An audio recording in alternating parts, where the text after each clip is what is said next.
Hello, everyone, and welcome back to the Steam Forward podcast. As always, I'm your host, Savannah, and today our guest is Pastor Johanne Wilson, and she's going to share her experience about design in the fashion industry, as well as being a business owner, as well as being a pastor of a church.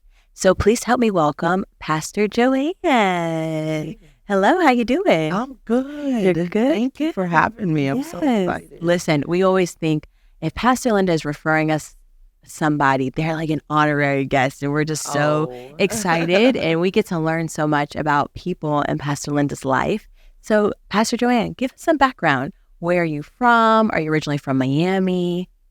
Oh, I love this question because of my, I don't want to get ahead of myself, but you'll understand when we get to the word of the day. Yeah. So I am from Brooklyn originally, and specifically the Fort Greene area. You know, when you're in New York, you need to be specific because it means different things. Right. And but I did grow up. So I spent some time growing up here in South Florida, in Kendall. Yeah, shout out to Kendall before it was like whatever it is today, right? Yeah. And so were you here for a specific reason? Our family just lived here? Yeah, family lived here. We came from, when I was born in New York, actually my mom came so that citizenship should be, like my mom's just forward thinker. Like, in what country is she from? So we're Haitian. Okay. And at the time, though, right before we were living she was living in Zaire, Kinshasa, and which is now the Republic of Congo. Right. And so when she was pregnant, when she got pregnant, she was like, okay, we're going to go to New York to make sure that, we could get that citizenship. Yeah, exactly, right? And then I grew up until baby till about 4. I lived in Kinshasa. Love that. What's your favorite Haitian dish? Oh, what is my favorite Haitian dish? A lot of people get mad at me because when moving to Miami, a lot of people are like, oh, Jamaican food. I think, personally, Haitian food is top tier Caribbean food ever since I moved here. And people get so mad at me, but I love Haitian food. I think the differentiator, not biased, right? But I guess I am biased. But it's just the flavor. See, Haitian food is characterized by slow cooking. And when you slow cook something, the flavors just do what they do, and they sit, and there's marinade. Like, it takes days to make dinner. Yes, it does. Hours, days, exactly. weeks. And so that affects the layers and the complexity of flavor. And so when I think about my favorite dish, I love lambi, and lambi is conch, and and that's just and I love the way mom does it. Not everybody does it the same, that's always the thing. Lambi is so delicate because if you overcook it, it becomes rubbery. So you have to have the right. I love it because of its intention. It's like the love that goes into creating something for somebody else. I love that. Well, speaking of created, give us some background of where you went to school, what you studied. Yes, so I went to the Maryland Institute College of Art, and it's known as MICA for short. And so I went there. It's a 4-year university, art school, like straight up an art school. One of the most prestigious, definitely has been on the top 3 in the entire country for art studies, and Parsons, those kind. It's in that caliber, and it's in Maryland, and so I majored in fine arts with a concentration in design, graphic design to be specific, and graphic design is about the study and the crafting of image and typography. The base of graphic design is typography, which I love so much, and it's the study of letter form and words. And so it's interesting that now as a pastor, what we do is so much surrounded around words. And so I love how God just weaves everything together, and nothing is wasted in my background and in my studies because it's so relevant to what I do today. I love that. You also said you studied in London. Yes. So it's Micah, and then I did an abroad. I was in London, London College of Fashion, more specifically Central St. Martin's. Yeah. And that they're most known for fashion. Yes. And the funny thing is when I went there, I didn't necessarily go there for fashion. I didn't know what a place and the people that have come through London, Central St. Martin's in the industry. Stella McCartney is probably one of the more famous graduates of there. And it's just known as the place where Alexander McQueen, I mean, this is like where the greats in fashion came through. And so just walking through those halls and being a part of that environment. I love that. So you were like at Fashion Week and all that fun stuff. Yes. I snuck into Fashion Week. Let me tell the truth. Shame the devil. I snuck into. Listen, I said, I'm getting in, and I just, you have to. You know. You're in London. Absolutely. You know, I think throughout my life, let me not even say that. But I have found my way into places because I was like, I belong here. Whether you know it or not, I belong in here. And so, yes, it was one of those moments. That. And so now you have created, is it called Created Out of Love? Cool Creative? So Cool is the brand, COOL, and it stands for Create Out of Love. That is our business arm. So that's the clothing line, the design business. That's that brand. And then once we ventured on the mission of planting a church, and here goes my husband's like, guess what the name's going to be? Cool Church. And I'm like, what? We can't do that. I come from a heavy branding background. I mean, I was at the biggest branding agencies and worked on worldwide brand. You just don't do that. Because there is something called brand cannibalization. And people, you know, it's like when one brand eats the other in a way. And so it can become competitive, confusing and competing. Yes. And so when he told me that at first, I was like, we can't, that's not going to work. And I prayed and God was like, give me the brand. And I'm going to grow it bigger than you ever imagined. And so I gave him the brand. And he's just been growing it. So on the business side, it's Create Out of Love. On the ministry side, it's Created Out of Love. So one talks about origin and one is about the activity and the application. I love that. So how did you come up with COOL, the acronym? When we were developing the brand, and you know, when we first thought about it, it was a creative business. What do we want to call it? And I wish I remember exactly why, but I do remember when we landed on the acronym. And of course, my husband, Terrence Wilson, who is the lead pastor and also a son of this house, and I'm a daughter of this house too, exactly. We tend to argue who came up with the acronym to Create Out of Love. And I take the credit, but he'll be like, no, that came from me. So who knows? Only God knows who came up with it first. It's here now. Yes. So how long have you been married? Oh gosh, why would you ask me that? I'm always the one that doesn't know. Oh Lord, we got married in 2007. Yes, so there you go. So you do the math. So about 7 to 7, 10. We're almost. Listen, we're gonna have to edit out 16 years. About 16 years. About 16 years. Yes. And where did you meet him? In art school at Micah, at Maryland Institute College. But literally off the bat, as soon as he landed there, yeah, he was sweating me, and hello. Like, okay, I guess. You know. I said I only let you chase so long. You know, I acted like I ain't like him, but really, you know, yeah. And so was he studying the same thing as you? No, he's illustration major. So he likes to draw. Yes, so he's an incredible draftsman, and he went on to get his master's as well, his master's degree. So we, the foundation is fine arts, and then you kind of do your branch. Your split. Yeah. Got it. And so so you guys have the clothing brand together.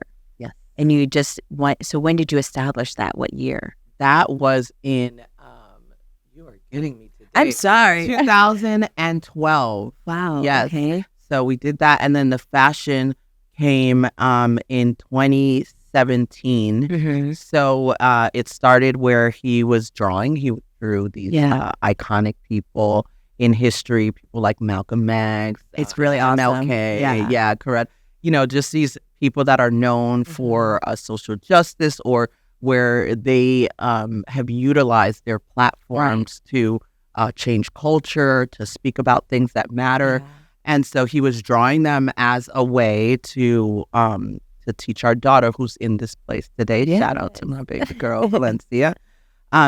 So he was like, he wanted a fun way to kind of teach her about these people. Mm-hmm. And I love the drawings. I put them on shirts and put them on social media. And I was like, let's see if they sell, because, that's just what we gonna do. Yeah. We don't try to. History.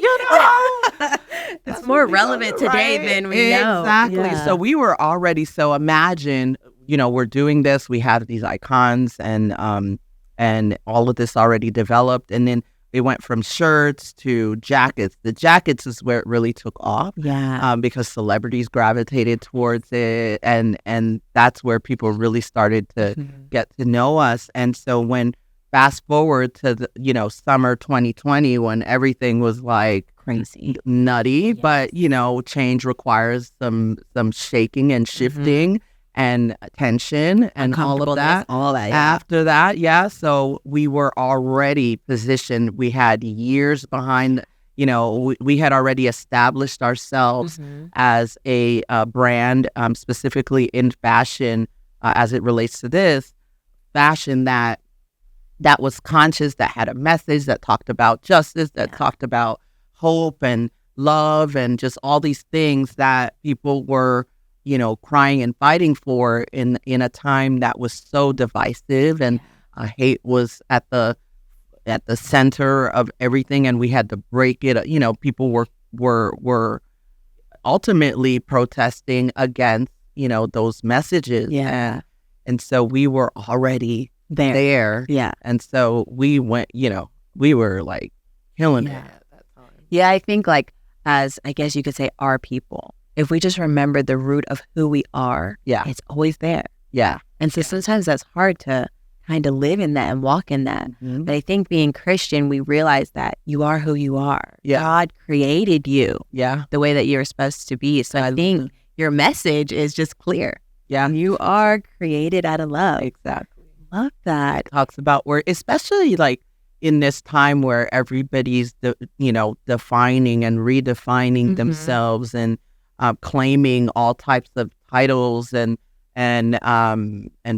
pronouns and just a lot of stuff. And I think it all comes from, there's a lot of confusion baked in that. I mean, And so with that, I think confusion comes from a lack of knowing who you are. Yeah. And so that's what God offers us, is true identity. Absolutely. So that we're, identifying with what we're not. Yeah. And fall into that, conversation of confusion. Because pop culture, though. I think that is the need to I need to fit in. This is what they're doing. So now I need to create that as my identity. And clearly it's not working for a lot of people, because not to say look at their life, but look at how life is turning out for you, that you've just really clung to something that's not who you are.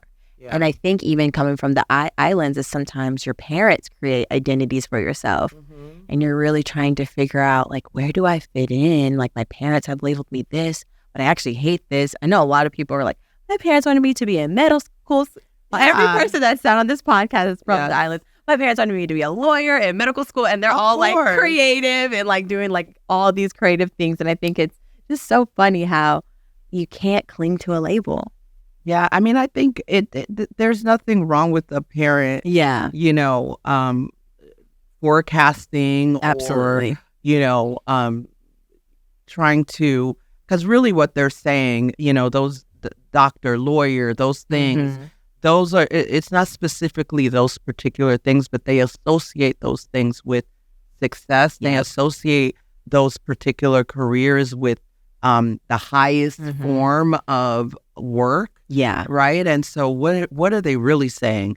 That they want us to be our best. Absolutely. And there's nothing wrong with that. And I think a lot of times we're so focused as young as children, right, about like rejecting what our parents may be saying. Hey, I want you to be this, but really get to the core of what the heart of it. The heart of it is your parents want you to succeed. They want you to win.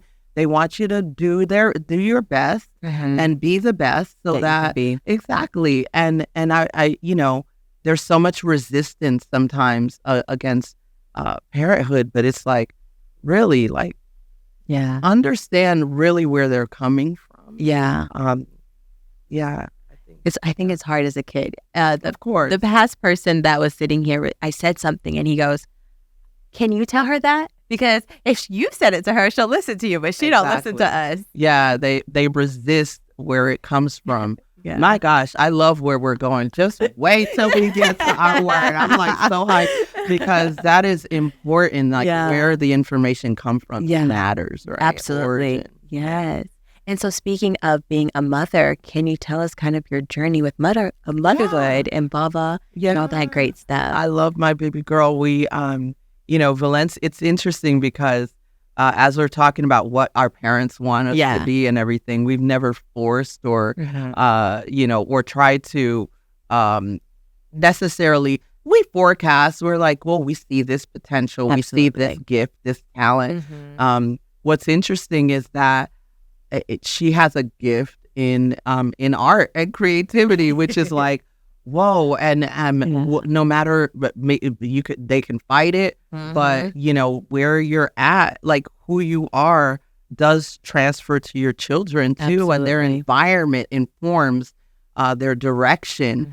And so, if she ends up in a creative field, yay! But I think the most successful people are creative wherever they are, because creativity and being quote unquote creative is not necessarily about, oh, I draw so well or dance so well or sing. It's creativity is defined as a problem solver, and you could be a creative doctor, a creative banker, a creative lawyer, a creative maintenance person. I think creativity is an activity. It is also part of a characteristic, and so I love that.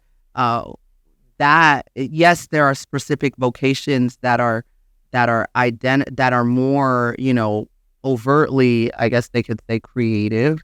But again, I think you can bring that. I think it's such a powerful skill to have in any wherever you end up, because I think it's a differentiator. It differentiates you from another person, and it helps you to think differently. And so I think that problem solving is something you'll always need. I was gonna say that. I say creative people always have. I'm a big person. If you have a complaint, well, what's the solution? And so what I've learned with working with super creative people is they always have great solutions, and they always have multiple solutions. I love that. And so that's like the amazing thing about people who are creative. It's not that I'm stuck in this idea or this way of thinking, but my brain and just what's instilled in me has so much more that I can bring to the table. So that's why I absolutely agree. Creative is just problem solving. And just saying, well, what else can we do?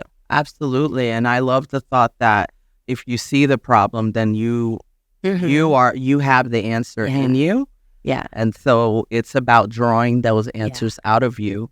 And seeing it and identifying says that, you're the one that was given. I believe that we're given those things so that we can in turn change those things. They're also, you're flexible, and you're able to, the world is ever changing, and you're able to kind of keep up with like all these things that the world kind of throws at you. And you're like, wait a minute, I know where I'm at, but I know how to bring a solution to this now reoccurring problem.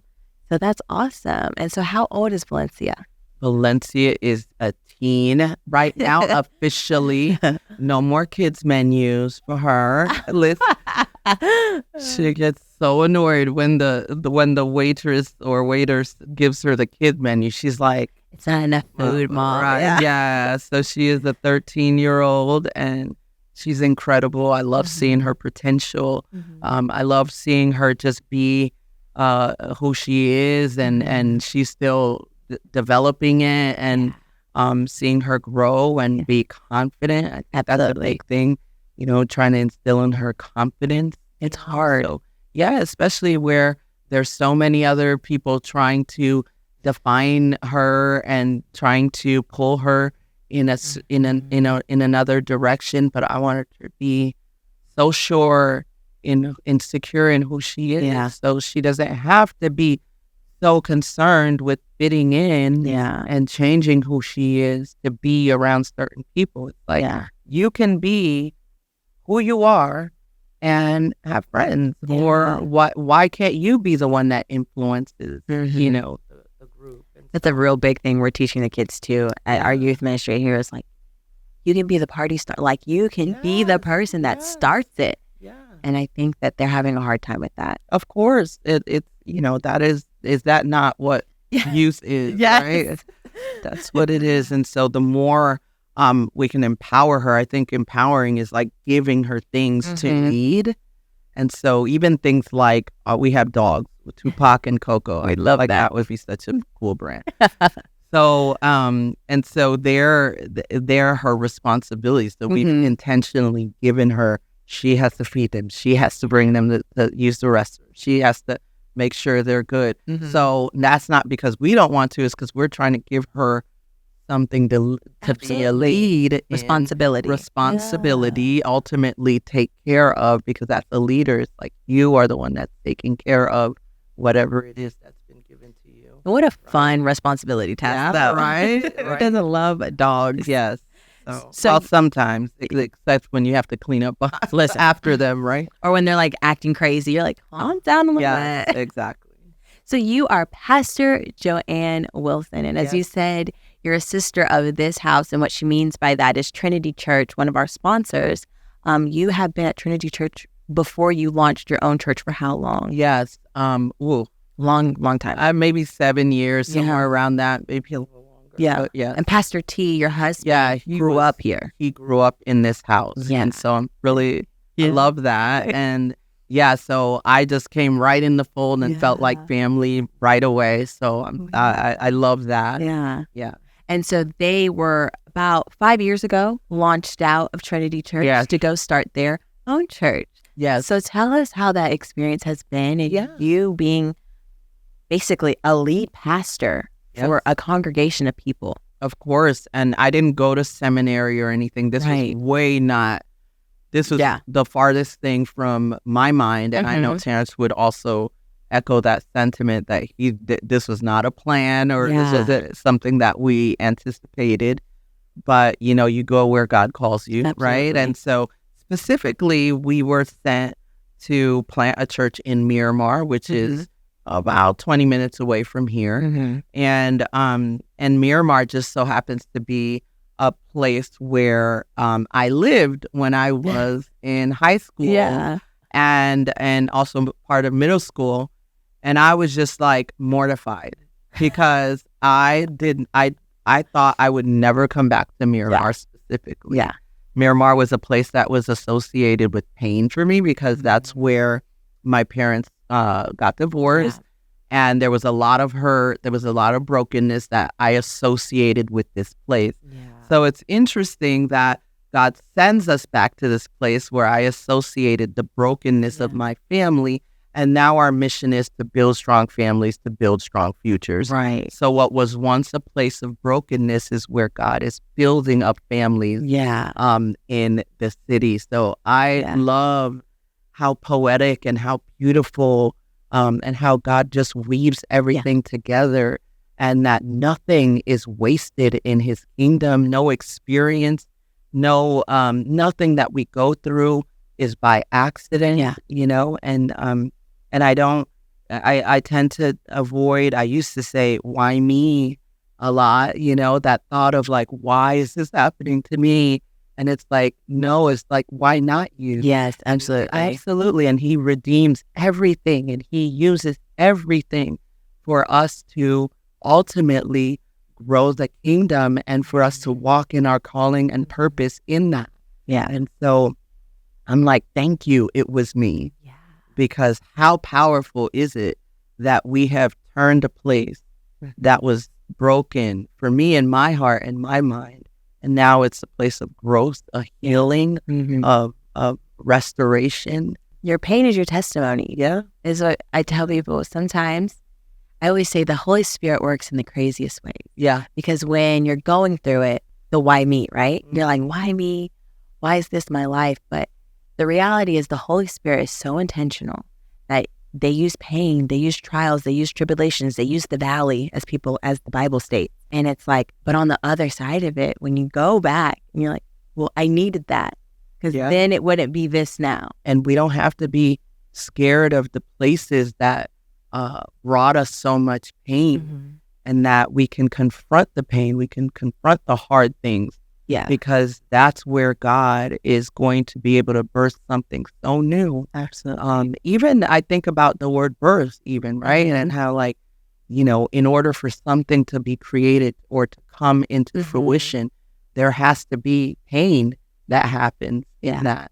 Even as an artist, there is pain when I'm looking and staring at a blank screen or a blank canvas and I have to fight through my fear. I have to fight through my tiredness. I have to fight through my doubt, my fear of what could be and what the end result is going to, is it going to be good enough? What are they going to think? And all of that. So did you feel like maybe it was kind of like you were carrying, because I know hurt can also bring a lot of shame. Like, this is not the testimony I want for my life. I don't really want to share this with other people. I don't really want to deal with this. Like, did you kind of feel like that's kind of the place that you were at? There was shame involved in it. It's like, okay, why does this have to be my story. family, my story, my all that? Of course, as you're this happened when I was I was 15. I was too when my parents got divorced. Yeah, right. It's terrible. And I didn't understand. And then of course, here's the worst part is when you start attaching false narratives to what happened, when it's like, you are not the cause of this. This is not this, like, unfortunately, you were caught in the crosshairs of it all, right? But this is not because of anything that you did or what you deserve. And I would do things like, compare my life with other people's, like, why don't I have a life? Why doesn't my family look like that? Or why was I cursed with this? And so you start to victimize yourself and speak that language. And man, words are so powerful. Absolutely. And so I used to speak those things out about myself. And then I started to have this, or let this spirit of rejection, it just sat there because it's like, oh, my parents didn't want me, or I didn't have, there must have been something wrong with me for this, for all of this to happen. And you just start creating narratives. Yeah. Which is why it's so important to read the best narrative in the entire human existence. That's the Word of God, because it gives you language for truth. Yeah. And we're creating our own truth based on our circumstances, because there's going to be all types of things that we encounter. Yeah. And if we don't have language to deal and to process and to give us perspective about everything that we go through, then we start assigning the language of the world and the reasoning, human reasoning, to things that are spiritual, and we start, misrepresenting what's really happening and how God is working in our lives. So we like to end with the word of the day, and I know you're super excited to share that word. So, well, it's interesting because I feel like the conversation has just been weaving that in us, and that word is of. O-F. Okay. Lately, I love small things, right? It's like small things that are so big and so important, that it's such a small word that we pass over, that we don't really pay attention to, but there is so much in it. It is jam-packed. And I wrote the definition is expressing the relationship between a part and a whole. And I love that because, we even the synonyms of that, and it's characterized by, right, reference to, about, from, out of. It's also who, belonging to. I love that, belonging to. And of, all of those things mean that. It's of is also a word that can kind of derive or inform identity, right? It talks about origins. We've been talking about origins and where you're from. That was the first question, where you're from, right? And it could be like, oftentimes people are introduced as so-and-so of specifically Brooklyn, right? Yeah. And then the of informs, it gives you an idea to who that person is, right? So now you start to associate, okay, what's Brooklyn? Fast-paced, heart, it may be like assertive, confident. It can be like your language, how you dress. Yeah, exactly. So all those things kind of become, so of can inform identity, or and I love that thought because as I really tried to unpack that, I love that of, because remember we said it is a part of a whole. Of keeps me humble because I know that the best of everything that I am is of God. Absolutely. And so when I think about that, I am not this independent being separate of a higher anything. It keeps me humble. And also it gives me, we talked about, the effects of divorce too. I used to always think about how I had almost like I felt like I wasn't part of anything. Yeah. Right.